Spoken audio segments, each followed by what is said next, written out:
نفس ذائقة. Wa baitul wahdah, rumah tempat sendirian engkau di sini nantinya. Wa baitul akala wa baitud dud, tempat serangga-serangga, tempat cacing, segala macam. Ini loh kuburan. Dia ngasih tahu sama kita apa yang kau persiapkan. Kalau kita lihat manusia sibuk membangun rumahnya, kamarnya, jangan rumahnya, dia punya rumah. Oke, biasa rumahnya, dia punya kamar, dia hiasin, dia bikin keramik khusus, dia pasang wallpaper, tiap tahun diganti wallpapernya, dia pasang AC, karena dia ingin nyaman di situ. Dan kuburan udah kasih tahu, aku ini tempat sendirian, nggak ada siapa-siapa engkau di sini. Engkau persiapkan apa yang kau persiapkan untuk sendirian di sini? An Abdullah bin Ubaid bin Umair qal, ini anaknya Ubaid bin Umair mengatakan, balagani, telah sampai kepada aku, annal mayyit yuqadu fi hufratihi, bahwa seorang mayit itu didudukkan di kuburannya dan dia mendengar suara orang-orang yang mengantarkan dia pulang. Masya Allah. Mati lampu.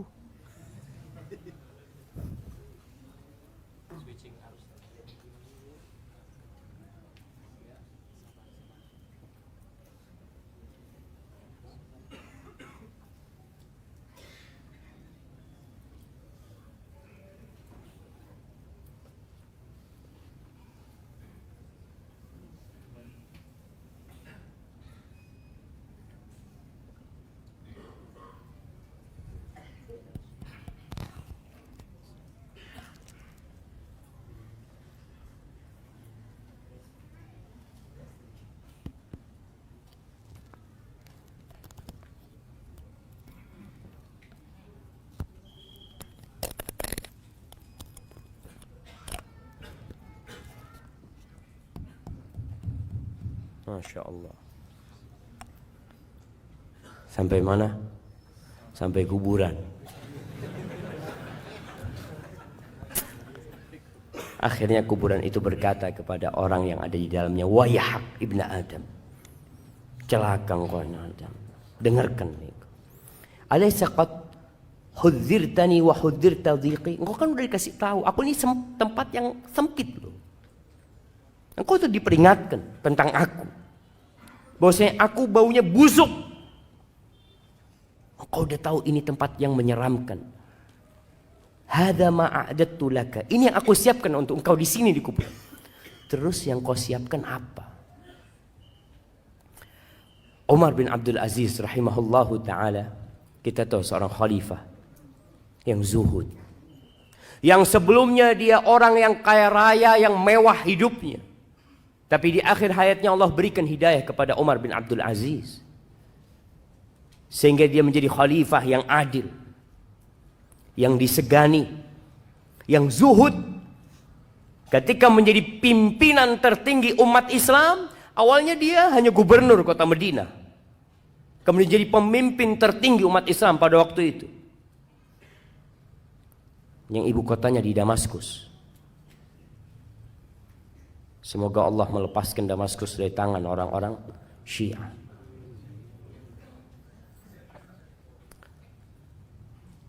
Ketika dia jadi khalifah, dia pernah berkata kepada pejabat-pejabat negara yang biasa duduk sama dia. Dia mengatakan kepada salah satu di antara mereka, ya fulan, laqad bittul layla, aku tadi malam bermalam, atafakkar fil qabri wa sakinihi, aku bertafakkur, memikirkan tentang kuburan dan orang yang tinggal di kubur.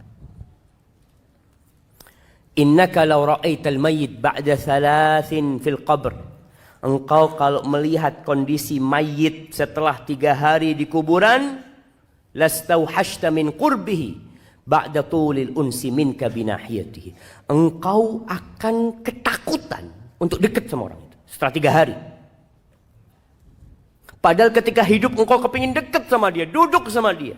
Tapi setelah dia mati 3 hari, bongkar kuburannya, akan tercium aroma yang begitu menyengat. Mungkin akan melihat belatung-belatung yang ada. Engkau tidak akan lagi mau dekat sama dia. Padahal dulu teman baikmu dia. Wala ra'aita baitan tajulu fihil hawa. Engkau akan melihat sebuah rumah yang penuh dengan binatang-binatang, dengan serangga-serangga. Wa yajri fihi sadid. Akan ada nanah yang mengalir. Wa takhtarikud didan. Dan cacing itu, ulat itu keluar masuk, belatung keluar masuk dari tubuh dia. Ma'a taghayyurir raiha. Dan aromanya yang tidak nyaman. Wa balal akfan. Kafannya juga sudah rusak. Ba'da husnil hay'ah. Padahal sebelumnya rupa dia bagus. Wa tibir rih, aromanya wangi. Wa naqa'is thawb, biasanya kalau datang bajunya bagus orang ini. Datang kajian kita tahu, Masya Allah bajunya bagus, bisa duduk di sampingmu. Setelah mengatakan itu Umar bin Abdul Aziz, dia pingsan. Pernahkah antum memikirkan kuburan itu?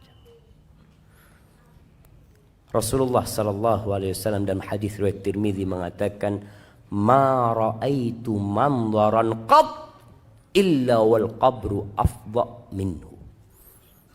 Tidak pernah aku melihat sebuah pemandangan melainkan kuburan itu lebih menyeramkan dari semua yang kau lihat. Ya, kita harus mempersiapkan diri. Semuanya bakal mati, itu sebuah kepastian. Kullu nafsin dha'iqatul maut. Semua yang bernyawa pasti mati. Mau sehat, mau sakit. Jangan antum memikirkan bahwasanya antum belum waktunya. Nggak ana sehat saat. Alhamdulillah. Kira-kira kapan antum mati? Wallahu a'lam. Tapi masih lama kayaknya. Antum ada orang lagi fitness, mati di tempat fitness. Ada orang lagi nyanyi, yang dia mungkin berpikir akan tobat di akhir umurnya, mati di atas panggung. Ada seorang yang menjadi biduan, untuk pernah lihat? Jangan lihat tapi. Nah, ada seorang biduan, anak nggak ngelihat, anak baca. Bener, ada seorang biduan yang nyanyi bersama ular kobra. Digigit mati di atas sana. Ana yakin dia nggak memikirkan akan mati di tempat itu. Dia ingin mati dalam kondisi yang baik. Dia ingin mati dalam kondisi sedang kajian. Semua orang, insya Allah yang fitrahnya masih baik, ada keinginan untuk berubah dan mati husnul khotim. Semua ingin. Tapi siapa yang tahu jemaah? Maka kecuali tidak ada pemandangan yang lebih menyeramkan kalau antum memikirkan lebih dari kuburan. Wallahi jamaah. Suatu hari ada orang menjumpai Umar bin Abdul Aziz. Dia masuk ke tempatnya Umar bin Abdul Aziz. Dia heran melihat wajah Umar bin Abdul Aziz. Sudah kurus ya. Yang dulu tampan, yang dulu segar bugar. Kelihatannya udah. Karena capek beribadah Umar bin Abdul Aziz dan ngurusin umat. Akhirnya orang ini takjub dengan pemandangan ini. Kenapa engkau kok kayak gini gitu dia. Apa kata Umar bin Abdul Aziz? Ya fulan. Dia mengatakan, sekarang engkau heran melihat wajahku, kondisiku seperti ini. Gimana kalau engkau melihat aku setelah 3 hari dalam kuburan? Waqad kharajatil hadaqatan fasalata 'alal khaddain. Kedua mataku sudah ngelupas dari tempatnya. Keluar dari tempatnya, kemudian ada di pipi kedua mataku. Wa taqallasat asyafatani 'an asnan. Bibirku sudah ngelupas sehingga gigiku kelihatan. Wan fatahal fam, mulutku terbuka. Wa nata'al bat fa'ala sadr, perutku akan membengkak. Kemudian mungkin pecah menutupi dadaku. Wa kharaja sulbu minad dubur, dan tulang-tulang keluar dari dubur. Wa kharajad dud minal manakhir, dan engkau melihat belatung itu keluar masuk dari hidungku, engkau akan lebih heran daripada apa yang kau lihat sekarang ini. Oleh antum harus memikirkan pemandangan itu. Kita ini sering tertipu. Apalagi anak lihat kadang-kala foto. Nih kamera-kamera tukang tipu semuanya. Antum kadang-kala foto kan ada pilihan macam-macam. Ada yang tambah putih, ada yang tambah ini, subhanallah. Antum coba pikirkan. Dan ada foto tambah tua sekarang. Iya. Coba antum memikirkan itu. Rasulullah sallallahu alaihi wasallam tiap hari, pagi dan petang, tiap sholat, beliau senantiasa berlindung dari azab kubur. Beliau mengatakan, Allahumma inni a'udzubika min azabil qabr, wa min azabi jahannam, wa min fitnatil mahya wal mamat, wa min syarri fitnatil masihid dajjal. Terus berlindung. Karena beliau tahu urusan kuburan ini. Mungkin sebagian di antara kita baca tuh doa, tapi tidak meresapi itu doa.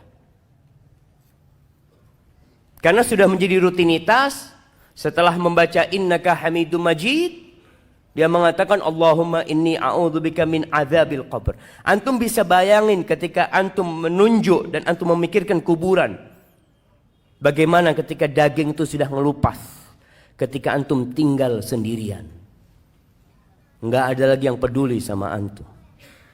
Antum enggak bisa menambah amalan sedikit.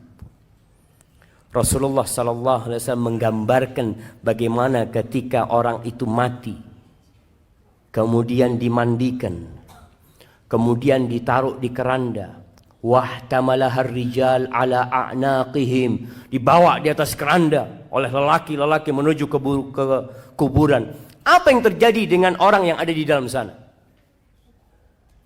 Kalau dia orang yang soleh, yang dia sudah mempersiapkan kuburannya, yang dia sudah pasang AC di kuburannya, dia udah luaskan kuburannya, dia akan mengatakan qaddimuni, qaddimuni, kata dia, cepat letakkan aku di tempatku, segera. Karena dia tahu, dia telah mempersiapkan kuburan dia. Wa in kana ghaira dzalik, tapi kalau orang ini bukan orang yang soleh, orang yang belum mempersiapkan kuburannya, yang dia sibuk mempersiapkan rumahnya di dunia, dia sibuk dengan jabatannya. Masya Allah, antum bisa ngelihat kesibukan orang berebut jabatan sekarang. Kalau lupa dia dengan kuburannya, orang itu akan berteriak mengatakan, ya wailaha, aina yadhhabuna biha. Celaka nih orang-orang, mau dibawa kemana jenazah itu? Mau dibawa kemana tubuhku itu? Kenapa? Karena dia tidak memikirkan kuburannya. Sebagian orang bangun kuburan, setelah mati dibangun kuburannya. Kuburannya dikasih atap. Ya, biar nggak kehujanan dalam ya. Kesian dibohongin bapaknya sama anaknya. Dikasih ini, ayah, anak belikan marmer yang bagus. Apa gunanya buat ayahnya? Antum harus pikirkan, gimana ayahmu di dalam sana? Luas kuburannya. Oh, kalau gitu Ustaz, ana mau beli tanah 1 hektar lah buat kuburan ayah. Tetap kuburan ayah 1x2. Walaupun tanahnya 1 hektar. Tetap. Antum pikir orang-orang sekarang di Jakarta yang punya kuburan-kuburan besar, apa namanya? Sandiago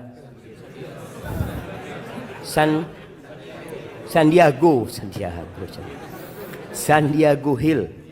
Nah, antum katanya Masya Allah rumahnya luas, besar. Pertanyaannya, dia dikuburkan berapa besar tempat dia?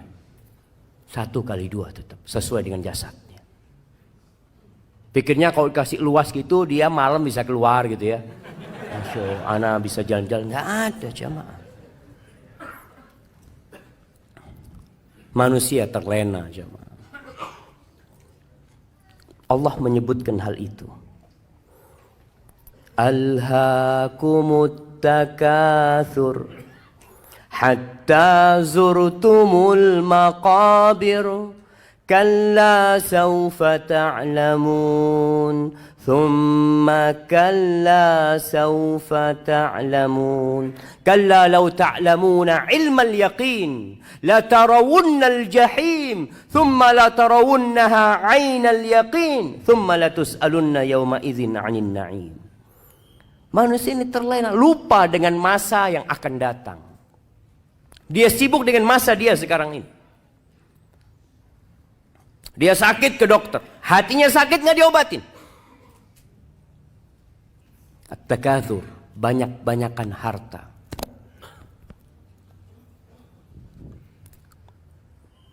Mencari kekayaan boleh, silahkan. Antum bekerja, mencari dunia tapi untuk akhirat. Namun yang namanya takatsur ini akan sampai suatu titik antum itu sudah nggak butuh sama duit. Antum kalau buka berangkas besi antum lihat rekening antum sudah cukup sampai umur antum 100 tahun. Tapi kenapa terus cari duit? Kalau orang berpikir cukuplah, ana mau istirahat, mau beribadah. Duitnya ini cukup, ana punya duit 1 triliun. Kira-kira cukup buat berapa tahun 1 triliun? Kalau tiap bulan antum habis 1 miliar, anggap 1 miliar antum. 1 tahun 12 miliar. 10 tahun 120 miliar. Cukuplah. Berapa tahun jemaah?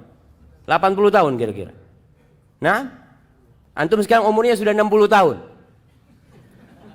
Antum coba mikir, cukup sudah. Tapi orang itu alhaakumut takatsur. Terus bermewah-mewahan. Berbanyak-banyakan harta. Boleh antum jadi orang kaya. Dan ana harap semua yang di masjid ini jadi orang kaya, tapi bertakwa. Dia capek dari pagi sampai sore cari fulus, kemudian dia pasang keramik di dalam kuburannya. Ya dengan amal soleh jamaah.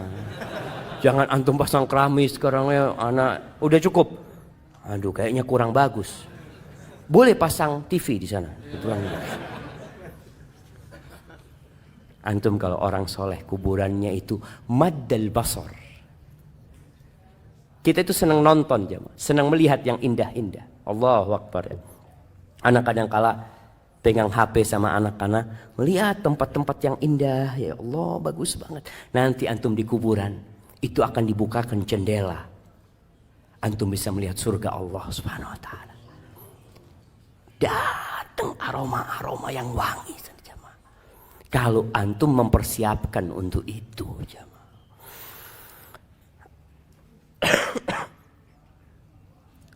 Yaqulu ibnu Adam, anak manusia ini berkata, mali, mali, mana hartaku, mana hartaku. Engkau tahu hartamu itu yang mana? Ma akalta, yang engkau makan kemudian jadi kotoran, itu hartamu. Wa ma labista fa ablait. Kalau bicara yang kita miliki itu yang kita pakai, kemudian dia jadi usang. Wa ma tasaddaqta fa abqait. Dan yang engkau sedekahkan lalu ini yang kau simpan. Ini jamaah. Kalau bicara harta yang milik antum itu, antum coba sekali-kali ke kuburan lihat berapa fulus ana yang sudah taruh sini ya. Yang ada di brankas besi, yang ada di ATM antum, itu bukan milik antum. Bisa jadi milik antum, bisa jadi milik orang lain. Maka kenapa kita dianjurkan untuk ziarah kubur? Karena mengingatkan kepada akhirat, mengingatkan kepada kematian, sehingga antum bisa siap-siap. Antum kalau datang ke kuburan, antum berpikir, ana punya duit 100 juta. Ana sedekah baru 10 juta. 90 juta antum tinggal kalau antum mati. Amr bin As, sahabat Nabi yang menaklukkan Mesir. Sahabat Nabi yang memang masuk Islamnya agak terlambat, tapi perjuangannya untuk Islam setelah itu begitu dahsyatnya. Imam Muslim meriwayatkan dari Ibn Syamasa al-Mahri, seorang tabi'in.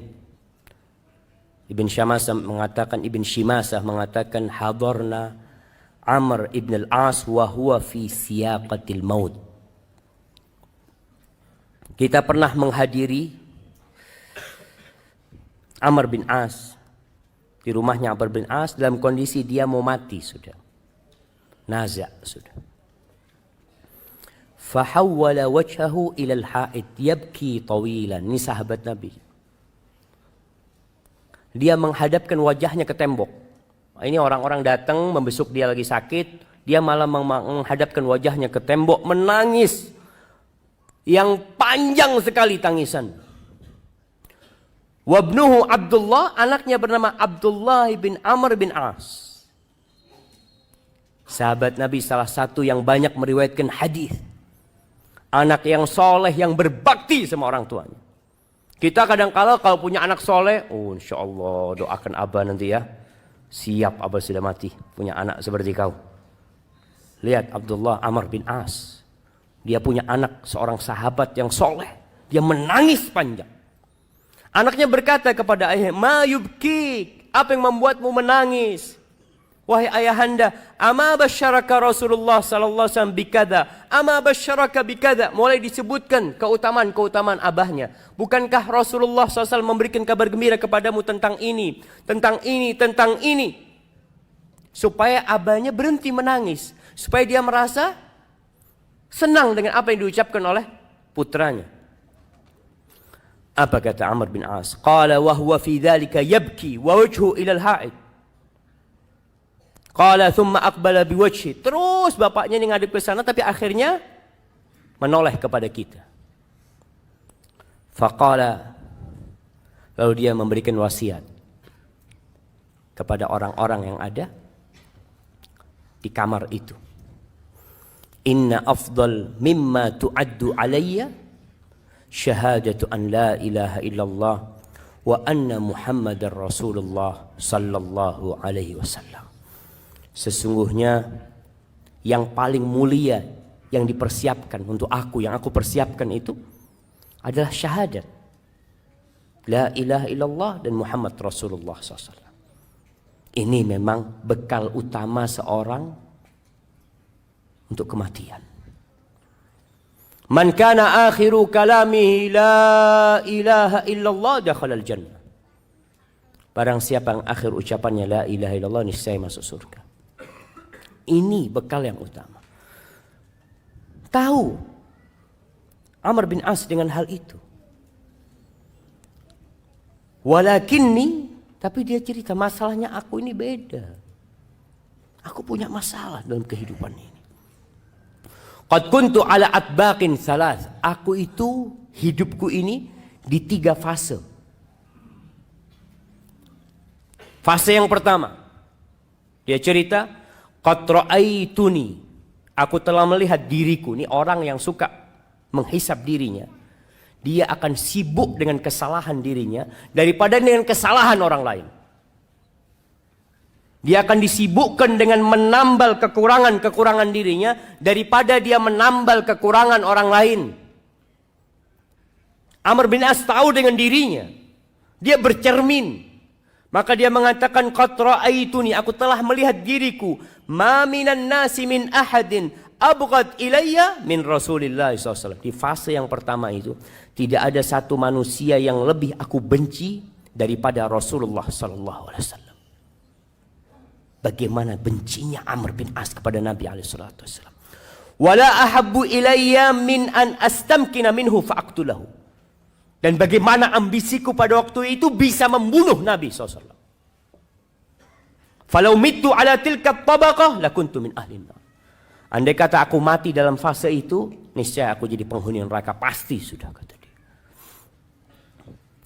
Kemudian di fase kedua, thumma ja'alallah al-islam fi qalbi. Kemudian Allah memberikan hidayah kepada aku, menjadikan Islam di hatiku. Lihat bahasanya, Amr bin As mengatakan, Allah yang bagi Islam sama aku. Jangan merasa antum telah berbuat baik sama Allah Azza wa Jalla. Jangan merasa seakan-akan, oh alhamdulillah ana ini gara-gara ana Ustaz, alhamdulillah masjid ini jadi bagus. Ana yang punya peran besar, masjid ini jadi ramai jamaahnya. Jangan bilang seperti itu. Katakan Allah Azza wa Jalla yang memberikan hidayah kepada orang-orang sehingga datang ke rumah Allah. Fa'ataitu Rasulullah SAW. Lalu aku mendatangi Rasulullah SAW. Liubayi'ahu, untuk berbaiat kepadanya. Dia berbaiat, menyatakan masuk Islam, mengucapkan janji setia kepada Nabi SAW. Faqultu ubsut yaminak ya Rasulullah. Ketika aku datang menyumpai Nabi SAW, aku mengatakan, ya Rasulullah, berikan tangan kananmu kepadaku. Fabasata yadahu. Nabi SAW memberikan tangannya kepada aku. Thumma inni qabattu yadi. Tapi ketika itu nggak jadi. Aku menarik tanganku. Nggak jadi bersalaman dengan Nabi SAW. Faqala malak ya Amr. Kenapa engkau? Kok engkau urungkan niatmu? Faqultu aradtu an ashtari. Aku mau kasih persyaratan. Ini orang mau masuk Islam mau kasih persyaratan. Subhanallah. Kenapa? Dia tahu siapa dirinya. Dia tahu kejahatan-kejahatan yang pernah dia lakukan. Maka Amr mengatakan, ditanya sama Nabi SAW, tashtaritu madza? Apa syaratmu? Kata Amr bin As, ashtaritu an yughfara li. Syaratnya diampuni dosa-dosaku. Syaratnya diampuni dosa-dosaku. Karena Amr bin As berpikir, kalau aku masuk Islam tapi dosaku yang masa lalu, yang aku ingin membunuh Nabi SAW tidak diampuni, apa gunanya aku masuk Islam? Maka ketika orang masuk Islam, hendaklah masuk Islam dengan berpikir tentang agama Allah ini. Jangan merasa sekali lagi berbuat baik kepada Islam, tapi Islam yang telah memberikan kebaikan kepada kita.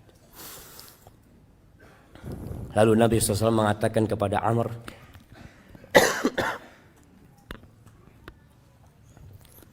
Ama alimta ya Amr, anna al-Islam yahdim ma kana qabla.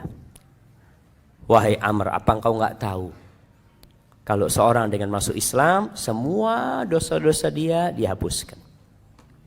Wa anna al-hijrata tahdim ma kana qabla, dan hijrah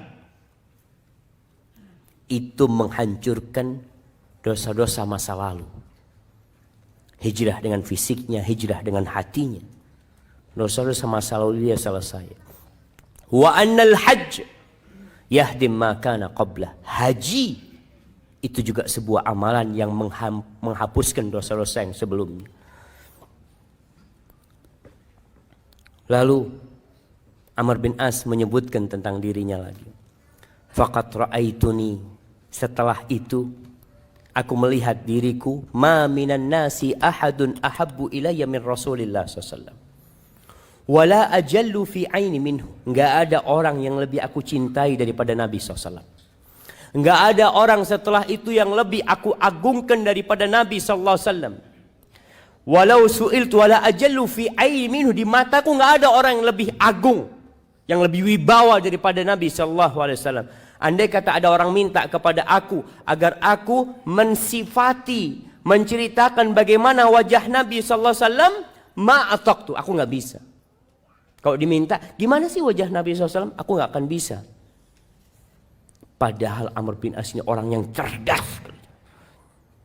Sampai dikenal Dahiyatul Arab. Dia orang pinternya orang Arab. Tapi kalau ditanya gimana wajah Nabi SAW, aku nggak bisa mensifati. Kenapa? Li'anni lam akun utik an amla aini ijlalan. Aku nggak pernah melototin melihat wajah Nabi SAW sebagai bentuk penghormatan aku kepada Nabi SAW. Falau mittu ala tilka tabaqah, kalau aku mati pada fase itu, rajautu an akuna min ahli jannah. Aku berharap aku menjadi penghuni surga. Fase pertama masuk neraka, kalau mati di fase kedua, ia berharap dia. Tidak mengatakan dia akan menjadi penghuni surga. Rajaut. Seorang mukmin ketika beribadah kepada Allah antara takut dan harap. Harap-harap cemas. Aku berharap kalau aku mati pada waktu itu, kita itu jemaah kepingin mati dalam kondisi taat.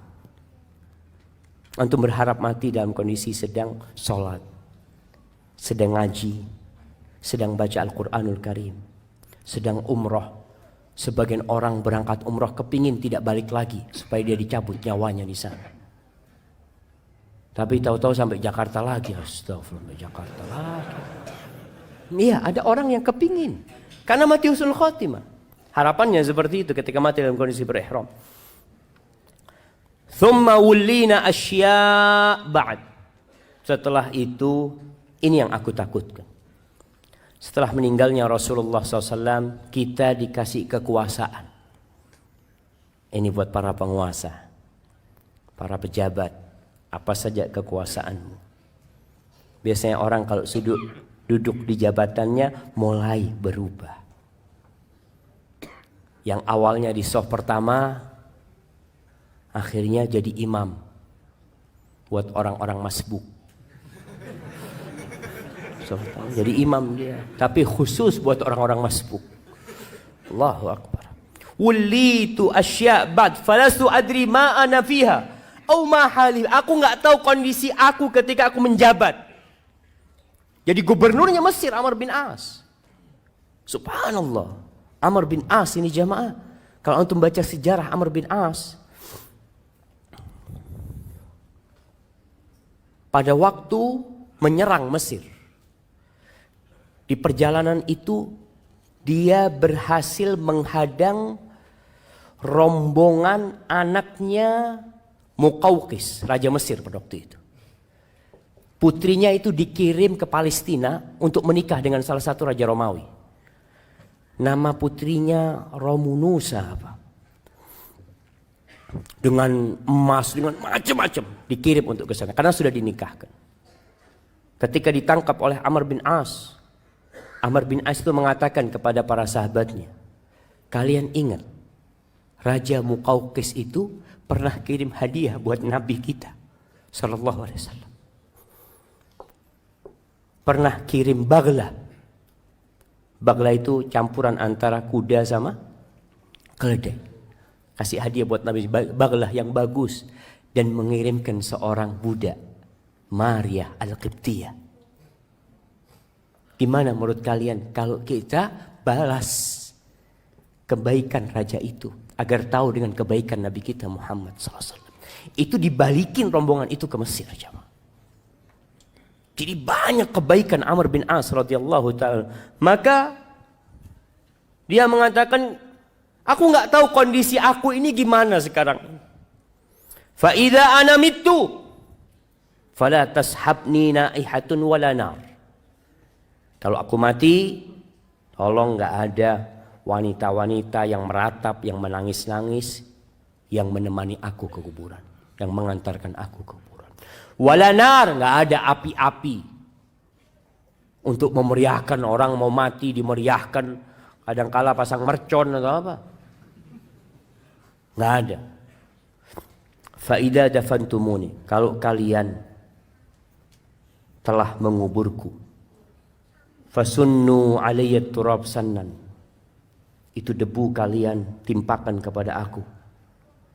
Ya, jangan keras-keras maksudnya Amr bin As. Sudahlah kalian ratakan aku dengan tanah. Fa idza farautum min qabri, kalau selesai kalian mengubur aku, famkuthu inda qabri, kalian jangan pulang dulu, kata Amr bin As. Dia tahu gimana kondisi di kuburan. Dia bakal sendirian. Dia bakal ditinggal sama semuanya. Tapi dia minta famkuthu 'inda qabri qadra ma yunharu jazur wa yuqsamu lahmuha. Tolong kalian ya tetap di kuburan sebentar lah. Seperti orang menyembelih onta kemudian membagikan daging-daging. Ya berapa menit kalian tetap di sana. Fa ini asta'nis bikum, supaya aku tidak merasa kesepian. Dia takut ditinggal. Hatta a'lam madza uraji bihi rusul rabbi, sehingga aku tahu bagaimana aku menjawab pertanyaan-pertanyaan mungkar dan nakir. Ahibati fillah, orang ketika mati itu diikutin oleh 3 hal. Yatba'ul mayyit salas. Apa yang ikut ke kuburan jemaah? Siapa yang mau jawab? Harta, keluarga, amal. Hartanya gimana? Hartanya ikut.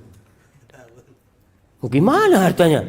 Siapa yang tahu? Harta yang ikut ke kuburan? Hartanya ikut pulang, keluarganya ikut pulang dan amal. Iya, hartanya apa yang ikut ke kuburan? Fulusnya ikut gitu ke kuburan. Di luar gerbang. Oh, mobilnya mungkin di luar gerbang. Nggak sampai ke kuburan. Bahkan kalau orang-orang kafir kan ikut di kuburan. Kalau orang kafir mobilnya masuk kuburan juga. Barakallahu fikum. Nah, para ulama ketika berbincang harta kok bisa ikut sih? 3 yang ikut. Yarji'u isnan wa yabqa wahid. Yang 2 balik ke rumah, yang 1 tinggal sama antum. Yatba'uhu ahluhu. Keluarganya ikut. Jelas kalau keluarganya ikut. Ingat perempuan-perempuan, ana masih ngelihat di daerah Jabodetabek ini, kalau ngubur jenazah perempuan-perempuan itu ikut ke kuburan. Nggak usah lah. Antum anti bagi perempuan tinggal di rumah. Rasulullah SAW pernah melihat wanita-wanita di jalan ke kuburan. Ditanya sama Nabi SAW, kalian ikut memandikan jenazah? La. Kalian ikut mengangkat jenazah? La. Kalian ikut ngubur jenazah? La. Irji'na ma'zurat. Kalian pulang bawa dosa. Ngapain kalian ke kuburan? Kalau ternyata kalian tidak ngapa-ngapain di sana. Yang ada nangis-nangis ya di kuburan. Akhirnya pingsan, orang nggak ngurusin jenazahnya, ngurusin istrinya ini. Apalagi kadangkala, subhanallah, perempuan ini jemaah. Moga Allah memberikan hidayah kepada perempuan-perempuan dan kepada antum juga semua, pada kita semuanya. Anak kadangkala, Allahu a'lam, Allah yaghfir lana dzunubana. Melihat perempuan di kuburan itu masih pakai lipstik. Astagfirullah. Mau ke kuburan pakai lipstik jemaah. Kadangkala. Maka keluarganya ikut, anaknya ikut, pamannya ikut, keponakannya ikut, masya Allah. Sebagian anak ya, nasihat anak buat anak yang tinggal di luar kota, kalau orang tuanya meninggal dunia, suruh kuburkan segera tanpa nunggu antum.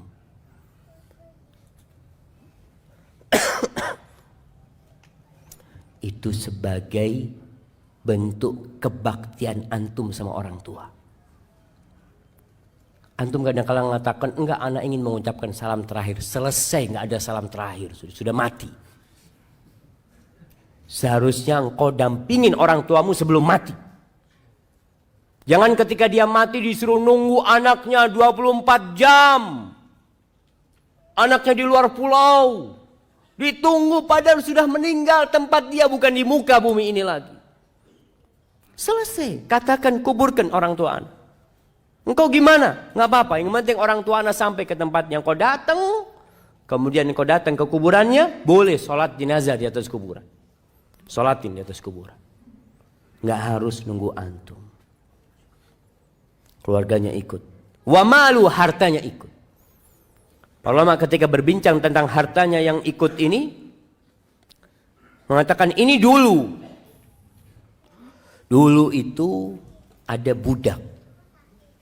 Budak itu harta. Di mana diperjualbelikan. Sehingga budak-budaknya pada ikut menguburkan. Tapi juga ada yang ke kuburan naik kendaraan mungkin. Ada yang dinaikkan kereta atau apa ke kuburan. Mungkin kalau sekarang pakai mobilnya ikut. Dan yang ketiga, bisa jadi dia diikutin sama hartanya karena dia orang kaya. Antum lihat kalau orang kaya mati, Masya Allah, kuburannya itu rame. Masjid rame.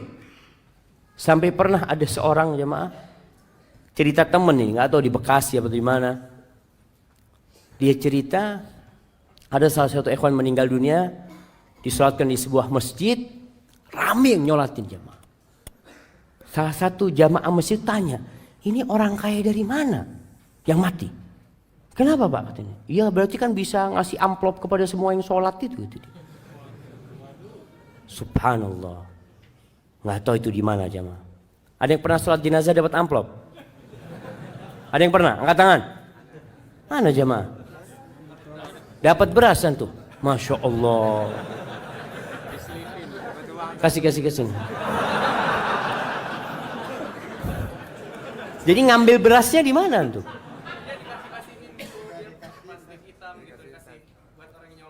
Buat orang yang nyolatin, Masya Allah. Ada yang dapat fulus? Masya Allah. Dapat berapa tuh? Dapat berapa? 50? 30, Masya Allah. Kasih hadiah. 30. Antum terima?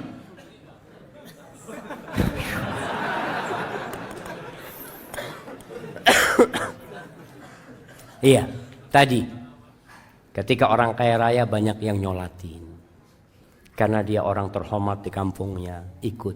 Tapi selesai itu pulang. Wa yabqa wahid. Yang tinggal di kuburan itu tinggal satu, yaitu amalan dia. Ketika orang-orang pergi, amalan itu akan datang sama dia.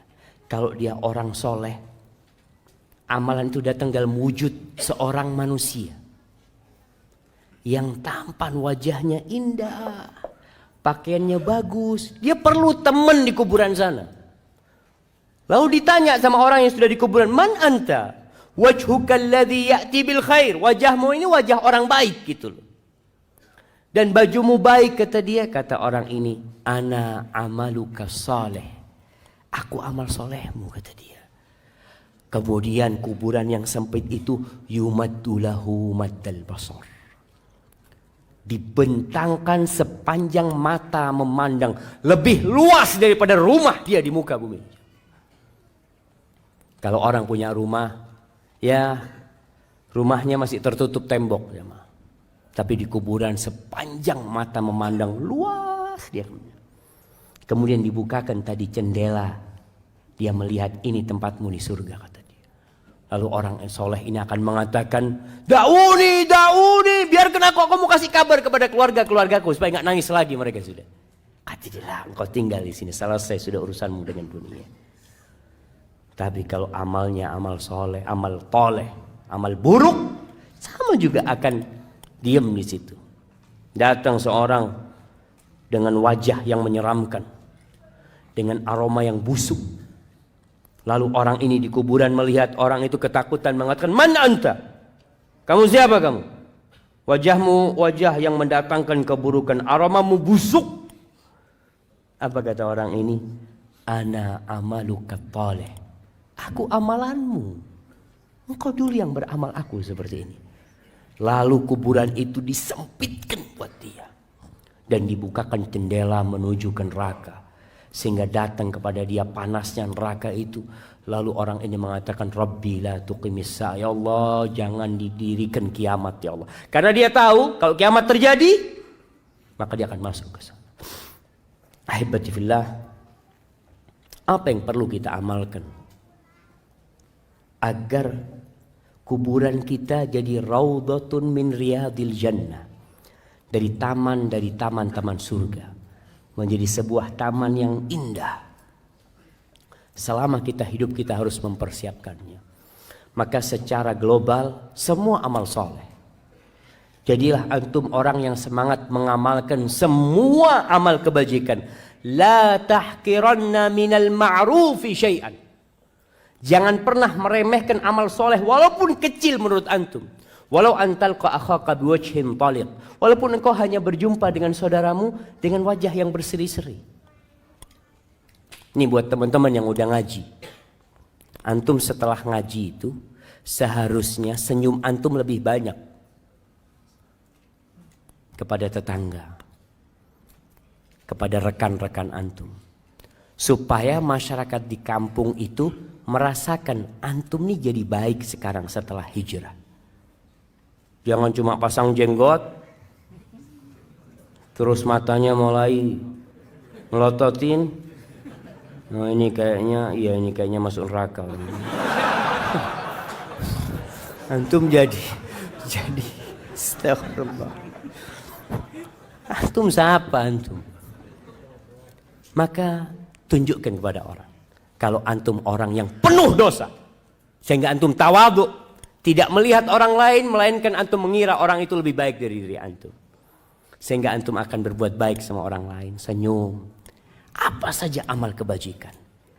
Lihat sampah antum buang, orang kampung jadi lihat antum ini masya Allah, kalau fulan datang jalan itu bisa bersih. Bawa sapu nggak apa-apa, antum sapu. Ini satu amalan yang mungkin buat antum ringan. Ana masih ingat dengan sebuah cerita di Jogja sana jemaah. Seorang ustadz yang cerita. Ada seorang wanita tua, habis asar itu dia ke musola dekat rumahnya. Di depan musola itu ada pohon mangga atau pohon apalah. Lupa waktu itu satu cerita. Jadi perempuan tua ini datang membawa tongkat yang ujungnya ada pakunya. Dia itu datang ke musola, di halaman musola, dia tusukin itu daun mangga itu, daun apa lupa. Ditusukin satu persatu, lalu dibuang ke sampah sampai bersih. Remaja masjid bingung sama wanita tua ini. Kenapa wanita tua ini kok nggak bawa sapu aja ya? Disapu kan lebih cepat. Akhirnya suatu hari sebelum perempuan itu datang sama remaja masjid disapu itu daun. Bersih pelataran masjid ini.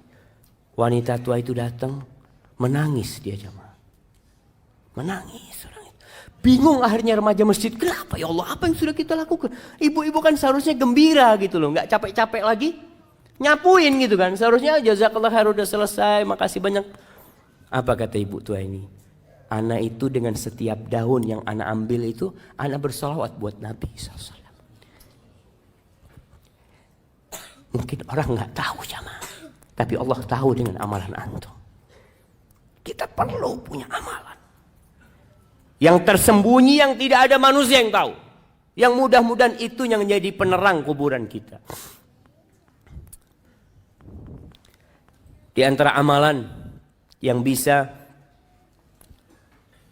membuat kuburan kita penuh dengan keindahan, disebutkan dalam hadis riwayat Muslim dari Salman Al-Farisi bahwa Rasul sallallahu alaihi wasallam mengatakan ribatu yaumin wa lailatin khairun min siyami syahrin wa qiyami. Seorang yang berjihad di jalan Allah, yang menjaga perbatasan-perbatasan negeri Islam, dia berjaga-jaga di sana, itu lebih baik daripada dia puasa sebulan penuh, qiyamul lail sebulan penuh. Wa in mata ujriya alaihi amaluhu alladhi kana ya'mal. Kalau dia mati dalam kondisi seperti itu, amalan itu akan terus dikirimkan kepada dia pahalanya. Wa ujriya alaihi rizku. Rizkinya akan disampaikan kepada dia. Wa aminal fattan. Dan dia akan selamat dari fitnah kubur nanti. Kemudian termasuk yang menyelamatkan dari azab kubur adalah orang yang mati syahid, di mana dia tidak akan difitnah di kubur. Cukup pedang-pedang yang terhunus yang mungkin menyebabkan dia takut dan kaget, itu menjadi fitnah dia di dunia, sehingga di kuburan dia akan diselamatkan. Kemudian membaca sebuah surat yang terdiri dari 30 ayat. Masya Allah. Al-Mulk, Masya Allah, kirimkan ke sana. Kata Nabi SAW, "Thalathuna ayah tashfa' li sahibiha hatta ghufira lahu." Ada 30 ayat yang akan memberikan syafaat kepada orang tersebut sehingga orang itu diampuni dosa-dosanya. Yaitu Suratul Mulk. Dianjurkan dibaca tiap malam. Antum baca Suratul Mulk. Ada orang baca surat supaya kaya. Ini supaya anak dapat fulus banyak ini. Ingat, orang yang beramal untuk dunia Allah kasih. Allah kasih. Antum sodakoh untuk sembuh, Allah sembuhkan antum. Boleh, silakan. Tapi jangan cuma minta dunia. Mintalah akhirat, jamaah. Antum baca Quran, yakini dengan setiap huruf itu 10 kebaikan. Kemudian dengan setiap ayat itu seperti antum, Masya Allah, mendapatkan seekor onta yang gemuk. Dan untuk pahala antum di akhirat, insya Allah dunia ini Allah akan berikan kepada antum. Tapi kalau antum minta dunia, ya sudah dikasih urusan dunia, akhirat nggak dapat apa-apa. Karena antum memang hanya meminta dunia. Maka berusaha untuk memperbanyak amal soleh. Ziarah kubur. Sekali-kali antum datang ke kuburan. Sehingga antum di sana bisa berpikir, apa yang sudah ana persiapkan? Sudah berapa banyak bekal antum? Antum jangan berbangga dengan tubuh antum yang indah. Yang perempuan, yang kadangkala selalu memoles wajahnya. Ingat, nanti kedua matamu akan keluar dari matamu. Pipimu yang indah akan lobang berisi belatung. Perutmu semua juga akan penuh dengan kotoran. Hingga hal itu membuat kita mempersiapkan diri. Apa yang akan kita lakukan? Karena Rasul SAW mengatakan, "Aktsiru dzikra hadhimil ladzat." Kalian banyak-banyak mengingat pemutus kelezatan. Pemutus kelezatan, yaitu kematian. Hadza wallahu a'lam bishawab. Itu yang bisa saya sampaikan pada kesempatan kali ini. Semoga mendorong kita di bulan Sya'ban ini untuk banyak-banyak beramal soleh, untuk bertobat kepada Allah atas dosa-dosa yang kita lakukan. Baik. Namanya ada pertanyaan yang sudah dijawab dalam penjelasan tadi. Ustaz, bagaimana hukumnya kalau kita diwasiatkan untuk menguburkan orang tua di kota A? Sedangkan saat ini orang tua kita tinggal di kota B yang jaraknya 6-8 jam. Perjalanan dari kota A, apakah mengikuti wasiat itu atau dikuburkan di tempat tinggalnya? Jazakallah khair. Gak apa-apa, wasiat itu selama tidak bertentangan dengan agama boleh dilaksanakan. Kalau ada orang meninggal dunia di Jakarta umpamanya, dia wasiat tolong ana dimakamkan di Mekah umpamanya.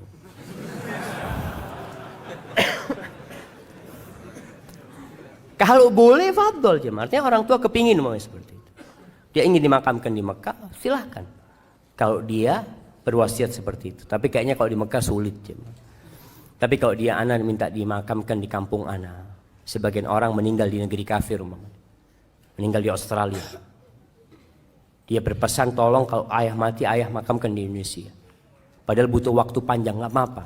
Karena kadang-kala orang tua takut di sana itu nggak ada yang mendoakan nanti jemaah. Jarang yang mendoakan. Makanya kenapa kalau kita meninggal dunia berusaha untuk dikuburkan di tempat yang banyak orang soleh di sana. Dengan harapan banyak yang mengucapkan salam ke sana. Karena salamnya orang itu bukan hanya buat keluarganya, tapi buat semua yang mati. Assalamualaikum ya ahlad diyar. Jabir bin Abdullah radhiyallahu taala anhu, dia punya ayah itu ketika perang Uhud dimakamkan satu lubang sama orang lain. Hatinya itu nggak enak jamaah. Dia nggak ingin ayahnya satu kuburan sama orang itu. Akhirnya dipindah sama Jabir bin Abdullah radhiyallahu taala anhu.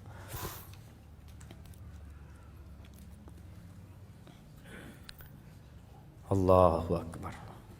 Ustadz, bagaimana hukumnya main game? Tapi aktor gamenya perempuan yang pakai bajunya tank top. Apa boleh Ustadz? Astagfirullah. Masa perlu ditanyakan apa boleh jemaah? Enggak boleh lah. Astagfirullah. Main game aja jemaah. Ini termasuk yang melalaikan. termasuk yang melalaikan jamaah. Antum bisa bayangin kalau orang Indonesia main game, tutup Indonesia ini jamaah. Nah, dapat apa dia main game? Sehat Ustaz, alhamdulillah Ustaz. Ana periksa ke dokter itu jempol ana sehat. Jempolnya doang yang sehat. Nah, wallahi bahaya game ini jemaah. Seharusnya dihilangkan game itu. Rabi ibn Khusaim pernah anaknya minta izin sama putrinya, mengatakan, ayah aku mau main.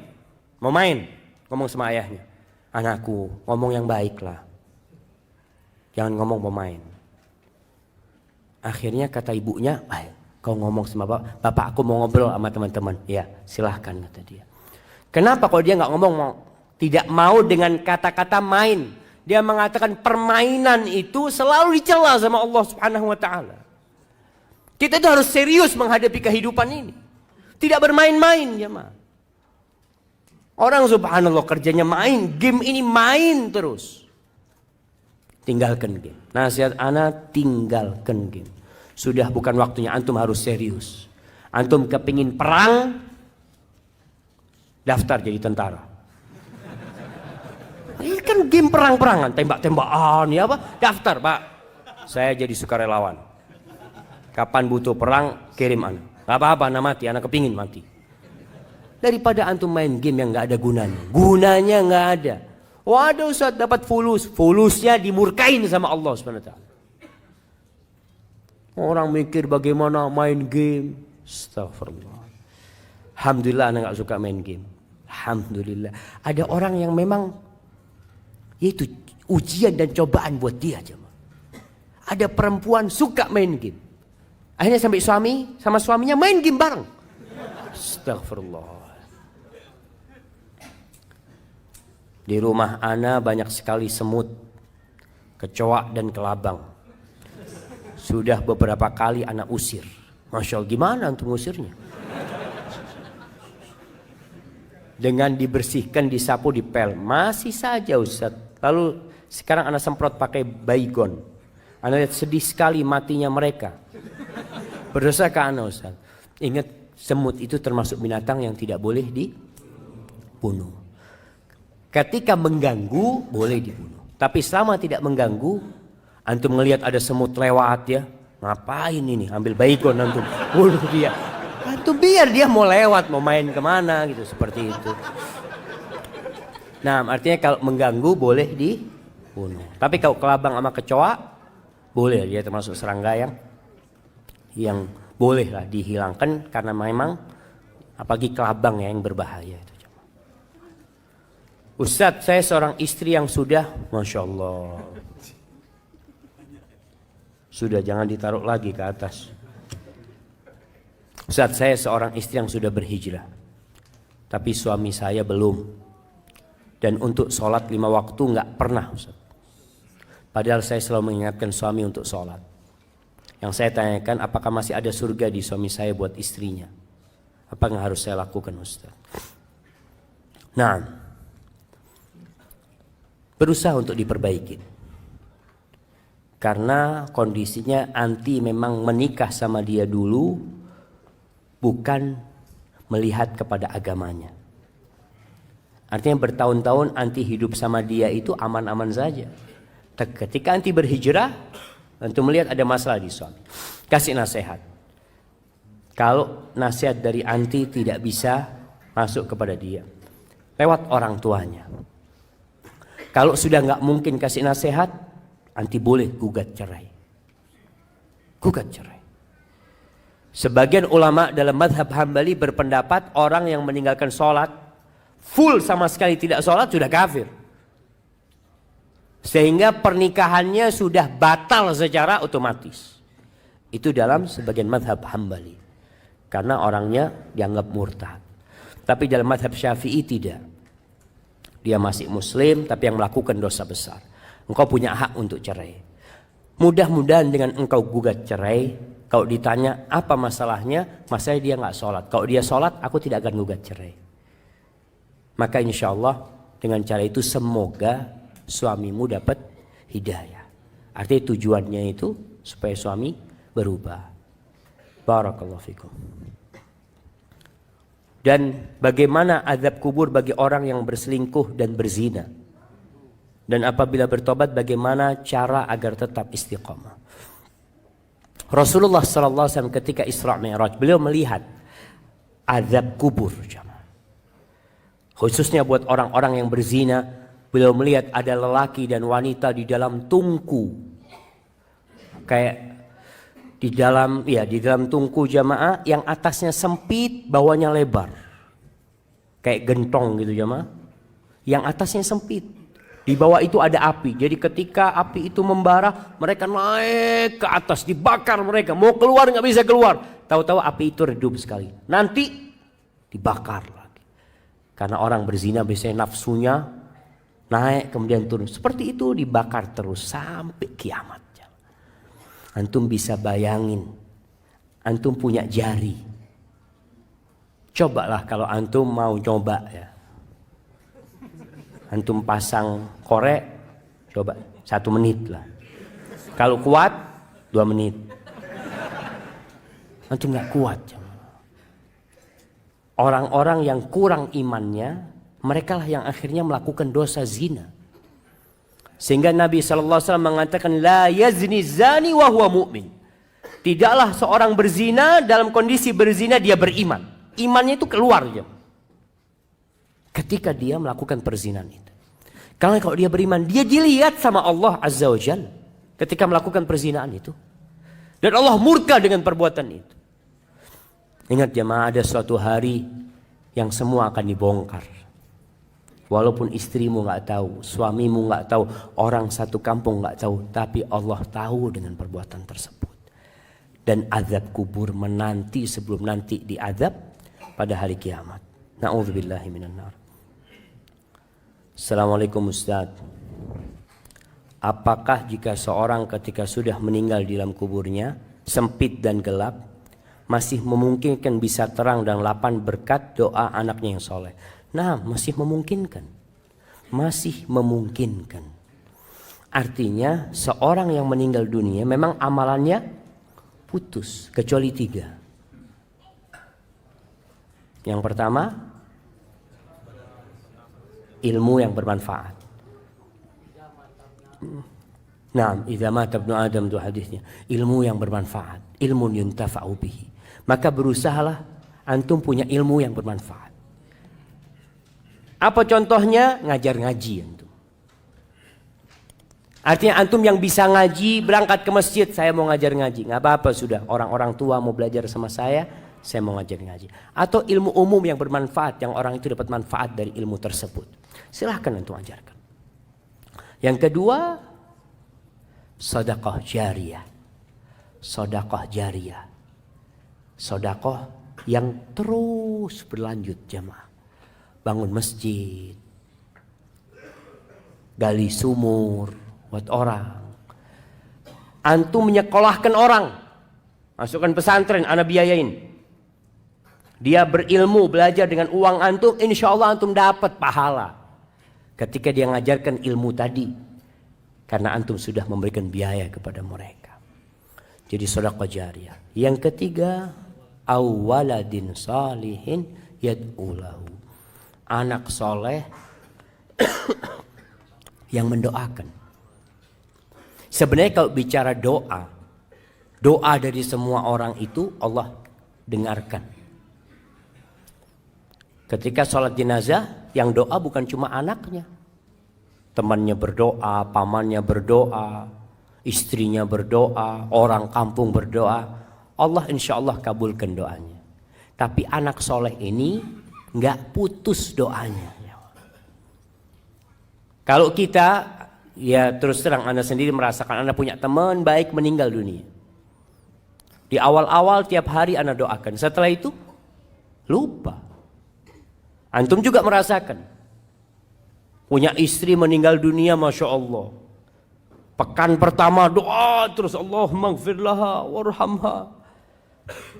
Pekan ketiga kawin lagi antum. Selesai, kadang-kala lupa. Tapi kalau anak bagaimanapun insya Allah akan berdoa terus, dan itu bisa meringankan azab buat orang tuanya.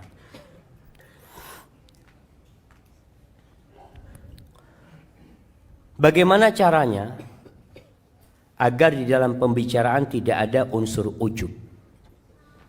Sebab Ustadz, saya adalah seorang guru yang suka ditanya tentang hal agama atau nasihat. Lalu saya menjawab sesuai kapasitas ilmu agama yang saya miliki. Saya takut dalam penjelasan kepada orang yang bertanya itu saya ada unsur ujub yang saya tidak sengaja. Taib, ujub ini adalah berbangga dengan diri sendiri. Antum takjub dengan diri sendiri, lupa sama Allah Azza wa Jalla. Makanya ketika antum menjawab pertanyaan kepada orang, antum sampaikan. Terakhir antum katakan wallahu alam, ana nggak tahu ya. Bisa jadi jawaban ana benar, mungkin ana salah. Allah yang Maha tahu. Artinya sandarkan kepada Allah Subhanahu wa taala. Jangan akhirnya seperti Qarun yang bangga dengan dirinya. Antum, oh saya ini memang mahasiswa teladan, makanya bisa jawab semua pertanyaan. Masya Allah. Akhirnya ujub. Sehingga antum ketika menjawab berusaha untuk menunjukkan bahwasanya ini yang ana tahu, wallahu a'lamnya. Bisa jadi yang ana sampaikan itu salah. Jadi untuk menghindari ujub itu memang kita diperintahkan untuk melihat kepada kekurangan-kekurangan kita. Yang mungkin hafal Quran 30 juz. Coba engkau lihat berapa kali engkau berbuat dosa tiap hari. Yang mungkin ketika menjadi ustadz, menjadi khotib, menjadi imam, suaranya indah, bagus. Ingat ketika engkau sendirian berapa banyak dosa yang engkau kerjakan. Sehingga ketika itu hilang rasa ujub dari dirimu. Karena engkau punya banyak dosa sebenarnya. Barakallahu fikum. Jamaah, ana izin minum dulu jamaah.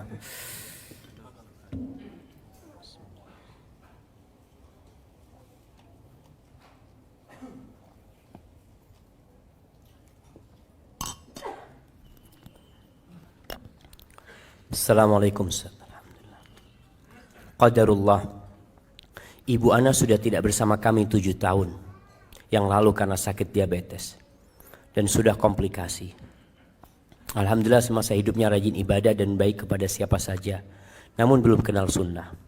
Bapak ana bercerita sebelum meninggal ibu ana merasa kesakitan kakinya dan mengucapkan istighfar, lalu minta dipijat oleh bapak ana. Setelah itu tiba-tiba ibu ana tidak sadarkan diri, langsung meninggal di hadapan bapak ana.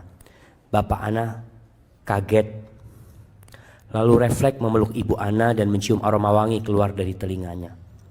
Apakah aroma tersebut adalah ruh ibu ana yang keluar dari jasadnya? Mengapa tercium aroma wangi dari telinganya? Apakah meninggalnya ibu ana termasuk husnul khotimah? Jamaah, memang orang yang soleh ketika keluar itu dalam bau yang wangi sekali. Malaikat-malaikat itu membawa kafan-kafan dari surga yang wangi. Ruh itu keluar ditangkap oleh malaikat, dibawa ke langit. Setiap lewat itu mereka mengatakan siapa ini, wangi banget aromanya. Kemudian dikembalikan ke bumi. Jadi wallahu a'lamnya, berkaitan dengan ruh ini, orang-orang ketika bertanya tentang ruh kepada Nabi SAW, Allah mengatakan qulir ruh min amri rabbi. Ruh itu urusan Rabbku. Jadi mungkin ada kejadian-kejadian di dunia ini, orang yang melihat azab kubur ditampakkan, atau dia melihat nikmat kubur, mungkin dia melihat. Tapi wallahu a'lam bishawab, kita tidak bisa memastikan hal itu. Kadang-kala ada orang kafir, kalau antum lihat ya di film-film dulu itu kafir tersenyum matinya, tapi wallahu a'lam, kita nggak tahu. Maka kita serahkan kepada Allah Azza wa Jal. Kalau tadi abah antum mencium aroma wangi dari telinga ibu antum, semoga ibu antum husnul khatimah ya. Karena sebagaimana antum sebutkan tadi, dia termasuk orang yang baik. Hadza wallahu a'lam bishawab.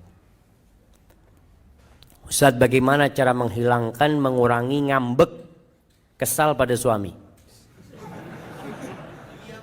Saat teringat akhirat dan alam kubur, ana takut jadi istri yang tidak taat. Na'udzubillah. Tapi ana suka kesel dan ngambek bila ada yang kurang berkenan. Bagaimana cara menguranginya? Nabi SAW sudah memberikan tips kepada kita, yaitu melihat kepada kelebihannya, melihat kepada kebaikannya. Kalau anti melihat kepada kekurangannya, semua punya kekurangan. Sebagian wanita mengatakan, aduh anak kepingin menikah sama fulan, fulan baik, menikah sama fulan. Dia tahu ternyata suaminya punya banyak kekurangan. Solusinya, anti melihat kepada kebaikan dia. Kekurangan, samalah anti punya kekurangan. Suamimu bukan malaikat dan engkau bukan bidadari. Dan lihatlah kepada kekurangan dirimu. Masya Allah. Kayaknya udah suruh berhenti anaknya.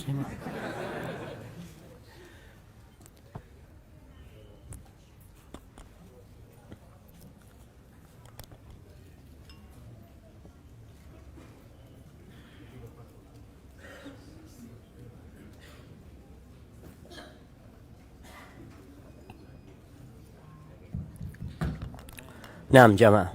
Mati lagi jamaah.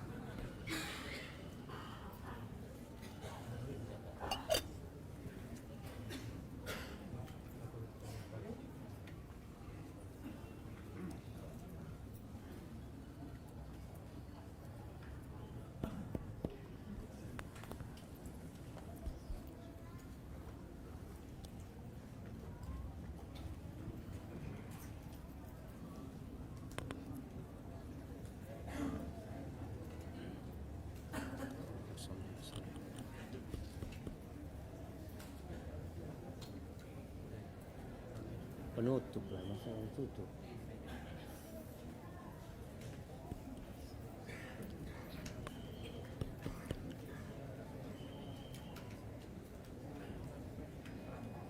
Masya Allah. Nah, jadi lihatlah kepada kelebihannya, yang lihat kepada kekurangannya. Semoga dengan cara itu kita juga lihat kita juga banyak dosa lah. Semoga itu menghibur diri kita. Ini pertanyaan terakhir. Assalamualaikum Ustaz. Semoga Allah memberi rahmat untuk Ustaz. Amin. Apa hukumnya tidak menghadiri pernikahan walaupun kita diundang? Anak kemarin gak hadir di sebuah pernikahan karena anak suka akhwat tersebut, Ustaz. Tapi anak gak kuat lihat dia ijab qabul sama yang lainnya.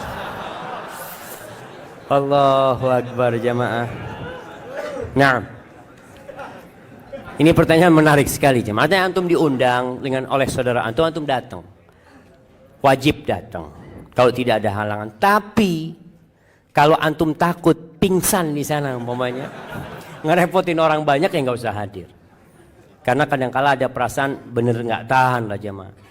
Antum ngelihat ketika namanya fulan itu calonnya mengatakan qabil tu nikah tazwija bil mah, takut antum melakukan tindakan-tindakan yang maka mungkin ada ada uzur antum untuk tidak hadir di sana. Tapi yang jelas begini, takdir Allah itu indah. Ketika antum cinta dengan seseorang, maka antum cinta kebahagiaan buat orang itu. Kalau bicara cinta tidak harus memiliki. Tapi bagaimana orang itu berbahagia dengan orang yang dia cintai, antum akan bahagia. Dan semoga Allah memberikan kepada antum ganti yang lebih baik dari itu perempuan. Dengan cara seperti itu. Hadza wallahu a'lam bishawab. Itu yang bisa saya sampaikan pada kesempatan kali ini. Apabila benar itu dari Allah Azza wa Jal, kalau ada yang salah dan kurang berkenan itu dari diri anak pribadi, Allah dan Rasulnya terbebaskan dari kesalahan itu. Jamaah ada sisa waktu untuk berdoa, untuk bersalawat kepada Nabi SAW. Jangan sia-siakan waktu yang ada. Subhanakallahumma wa bihamdika asyhadu an la ilaha illa anta astaghfiruka wa atubu ilaik.